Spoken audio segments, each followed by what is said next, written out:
Hello, my name is Ian McCall, and this is one of the series of videos in the Practical Dermatology for General Practitioners. Today we're going to look at scabies. Now, what makes you think a patient might have scabies? Generally it's because they're itchy. They'll come in complaining of itch. They'll state that the itch is really very severe. It may stop them from sleeping at night, and the itch is generalized. However, at that point, you ask them, is it involving your face? And usually they'll say no. The only time when scabies does affect the face is when it's in children, or in a condition called Norwegian scabies, which we'll talk about shortly, or in immunosuppressed patients. So, is there anything peculiar about the itch of scabies? Well, it often can be uncontrollable, and it's often worse at night when someone's in bed. And the other thing that you have to ask about the condition is anyone else at home itchy? Because essentially, if you've got two people in the same family itchy at the same time, then scabies has to be your number one diagnosis. Of course, when you think about scabies, you then wonder, where's the patient picked it up from? Because generally you need fairly close contact to pick it up. And one way, in fact, it can be picked up is by sexual intercourse, or sharing the same bed, or hand-to-hand contact. The scabies mite doesn't survive of the human body for any length of time, possibly 6 hours at the most. So, what makes you think that this patient has scabies? Not just the fact that they're itchy. It's a question of where they're itchy and where the rash is. Now, if you just go looking at someone's back, all you may in fact find is that they've got a sort of dermatitic-like picture. Something like, let's look at this. If you look at that back, there's various areas that are red and scaly. There's areas that are slightly eroded here where someone's been scratching. But you'd have a hard time trying to diagnose that as scabies. But what that does tell you, if you're looking at a back that looks like this, is that it's a very extensive, very itchy rash when you see excoriations like this. So where do you have to look if you're considering that someone may have scabies? Well, there are certain classic areas. The classic area are the finger webs. You look at the web spaces. You look to see if there's any features of scabies there. So look at these images here.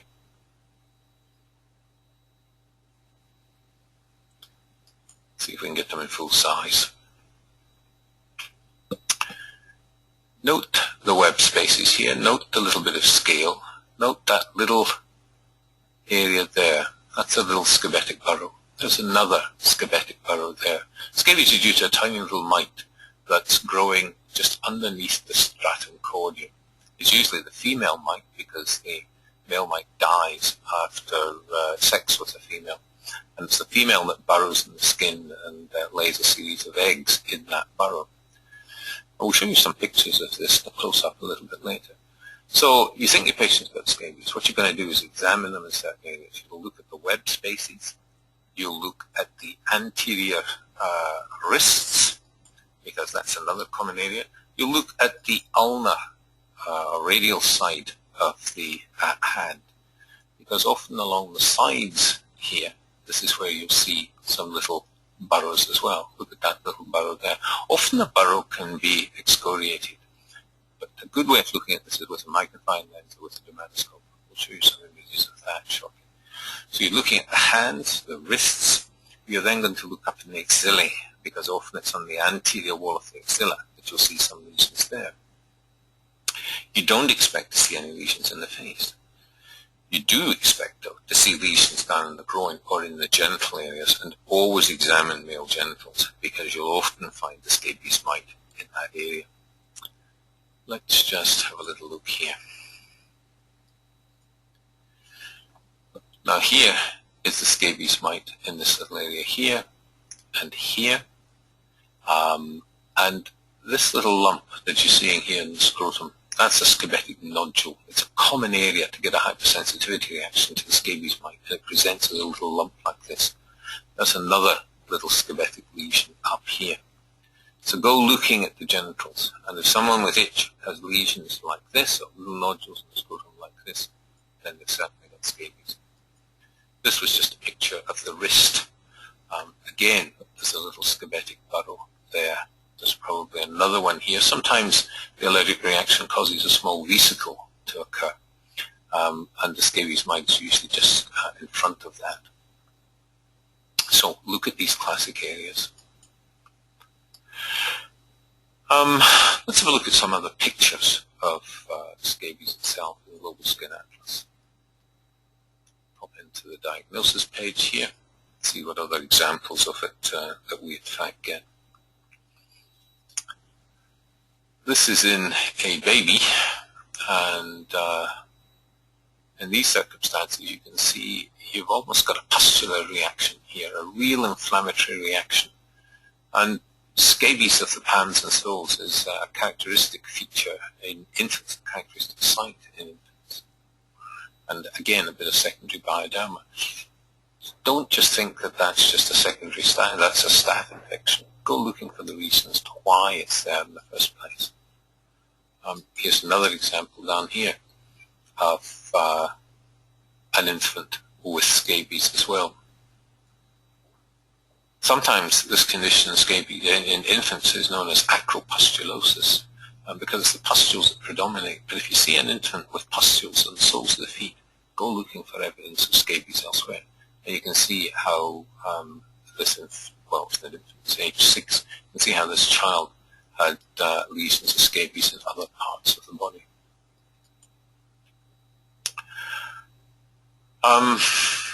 What else? I think this one shows scabetic nodules much better. Here we go. These things here. Sometimes you're going to see someone after, in fact, the scabies has been treated, and they may present with this. And as I say, these represent hypersensitivity reactions. There is a little bit of scabetic mite material in here, but it's a hypersensitivity reaction that's occurred with the formation of these nodules. And if you see these, it doesn't mean that there's still active scabies there. There usually isn't. Scabies might usually gone if this is all that you're in fact seeing. And these just need a strongish topical steroid like a Bantan or betamethasone twice daily for 3 to 4 weeks to get them to flatten right down. There are a couple of other variants of scabies though that I want to show you. And let's have a look at this one. Remember I said that the web spaces were a common site for someone to have infection with scabies, but there's a variant called Norwegian scabies or crusted scabies, and you get crusts like this forming in these web spaces. Now these crusts are actually chock full of scabies mite, all of this. There's hundreds of scabies mites in here, and as such this is highly infectious. Now if you see really gross crusted scabies like this, you wonder, first of all, if the person is immunosuppressed, because that's when you get it. But not all patients with crusted scabies are, in fact, immunosuppressed. If you do take some of these scrapings and look at them under a microscope, you'll certainly see the mite. But the other way to see the mite is, in fact, with a dermatoscope. And we'll show you some images of that. Let's just flick along some of these other images of the degree of crusting that you get in this Norwegian scabies. And these are crusts on the arm. Now, you wouldn't really look at an arm like this and think of scabies. You might think of psoriasis, you might think of some crusted dermatitis, but this is all scabies. This is just a close-up of it. These were the backs we showed earlier.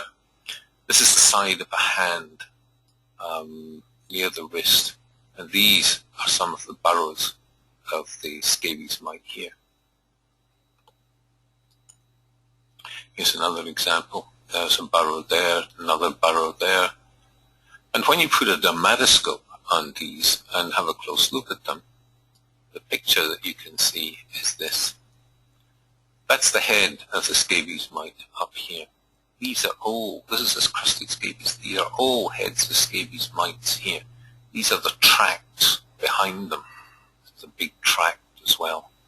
They talk of it as being like a boat with the wake behind it, as it's going powering through the skin. It leaves this wake of a burrow behind it. This is another bit of a burrow here, and there's a bit of the mite up here. There's another mite here. There's a burrow behind it. So this is the sort of congregation of burrows you get in Norwegian or crusted scabies.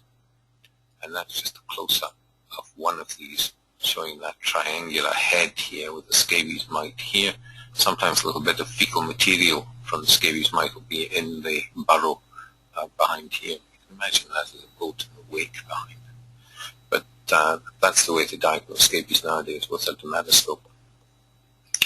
You can take scrapings of the skin, put some KOH in it to dissolve some keratin, and then you can see the scabies mite under the microscope.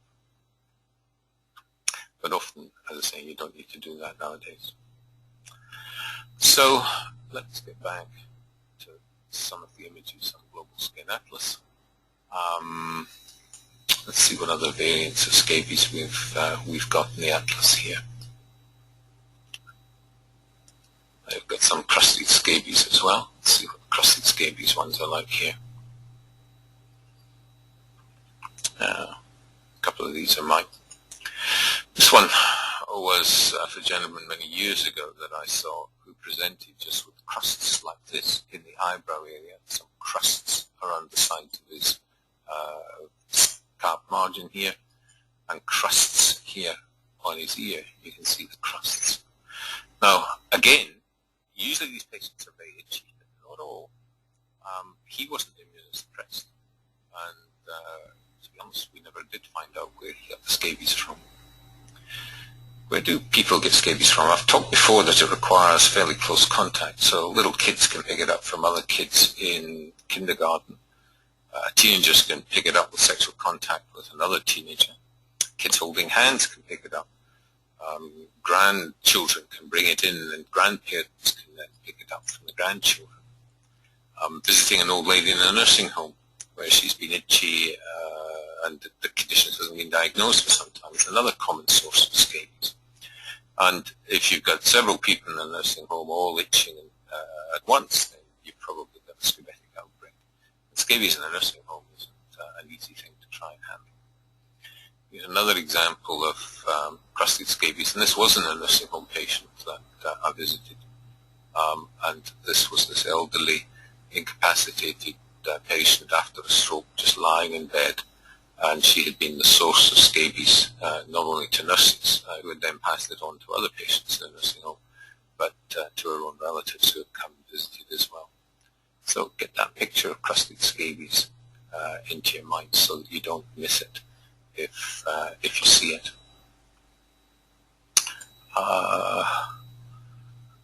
Here's a gross example here. There's this one from Scabies. Look at the thick scale that came up in this one. And you just wouldn't think of scabies just looking at that picture. You'd think of some infected eczema that's exudative. And there may be a bit of secondary infection there, but the vast majority of all this crusting is scabies. You can see bits of the crusted scabies here and here on these other areas. So, let's get back to scabies itself. What about the treatment of scabies? Well, the important aspect in scabies is to consider management, and management of everyone at home. The essence is to make sure everyone in the household is treated at the same time. You don't itch straight away when you get the scabies mite on your body surface. It takes you, assuming you've never had scabies before, it takes you 3, sometimes even as long as 6 weeks to develop a hypersensitivity reaction to the scabies mite and to start to itch. And some people can have a lot of scabies mite on the surface, but not a lot of itch. And conversely, other people can have just a few scabies mites and a terrific amount of itch. So it means the whole family has to be treated if one index member is being treated, whether they're itchy or not. The best cream to use is lye clear or permethrin cream, 5% permethrin. Apply it from the neck down all over. Leave it on overnight and wash it off the next morning. Now when I say all over, I mean all over. All the crevices in between the toes, in the natal cleft, around the genitals, the whole area from the neck down. The scabies mite doesn't seem to affect the face in adults. It seems as if the sebaceous glands and the like in that area inhibit its occupation of that skin. But remember, immunosuppressed patients do need it. Norwegian scabies patients need to have it applied there, and little children who have scabies need to have permethrin applied there. You can still use permethrin in children under the age of 6 months. Whether you should use it in children under the age of 2 months is another issue. I don't think any studies have been done. What we do use in those circumstances is some 6% sulfur in petrolatum, and we just cover the child in that and wash it off. Apply that daily and leave it on overnight for 6 days, and that generally will clear the scabies mite as well. The old preparations of gabapentine, hexachloride, and the like are a bit too toxic and really aren't used nowadays. They have neurotoxicity in children because of their large skin surface area. They can absorb enough of it to cause problems. In a nursing home where we saw that crusted scabies with the crusts on the fingers, in those circumstances, you should use a tablet called ivermectin. I-V-E-I-M-E-C-T-I-N. This is a tablet that's usually a 3 milligram tablet. You get a little pack of 4 of them. Depends on body weight. If you're 50 kilos or less, just take 3. If you're more than that, take 4. And it's taken as a single dose. And that will knock out the scabies mite quite nicely. It's good to repeat that about a week later. Just as it is with lime clear cream. You apply it overnight, wash it off in the morning, take the bedclothes you were sleeping in, the sheets, and the pajamas you had, wash them, set them aside for 3 days, and then you can use them again. You don't need to treat yourself repeatedly with lime clear. You could have a second treatment, say in 7 days, but repeated treatment of it will lead to irritation in some people, and they'll get a bit of eczema, post-scabetic eczema. Now, most individuals who have scabies will have a little bit of eczema as well. We have a look again at this guy's skin here. That's an eczematous skin. So after you've treated them with the lime clear overnight, give them a bit of Celestone M cream to use to reduce the eczema. Get them to rub a bit of a moisturizer on as well. And that will help to get some of that itch and the like under control, because you'll still itch for a few days after the scabies mite has been killed, because it takes about a week to 10 days for the dead mite to be expelled from the surface of the skin, just with the normal growth of the layers of the skin and expulsion of the top layers. It takes about that length of time before someone stops itching. And remember those post-scabetic nodules that we spoke about earlier on, because they can last for quite some time afterwards. And these nodules here, they need a topical steroid like L-Lufrat or Diprazone, something strong, applied to them twice daily, just carefully, to get them to flatten down. But don't keep treating yourself with lime clear, because it's just unnecessary. It'll just irritate your skin and make the whole thing worse. Now, scabies in nursing homes, you have to treat all the patients, all the nurses, and all the sexual partners of the nurses at the same time to eliminate scabies in a nursing home. And if you don't do that, then undoubtedly the condition will still keep persisting. And there's nothing worse for the reputation of a nursing home than having scabies outbreaks. So essentially, that's scabies for you. Crusted scabies you should certainly remember. And just remember, if someone comes in and more than one person in the family is itchy, consider scabies. Go looking at the elbow, at the wrist flexures, at the elbows, anterior axillary folds, the web spaces of the fingers, at the genitals, and look for evidence of a scabies burrow. Take a dermatoscope, see if you can see the scabies mite as we showed you in those images earlier on.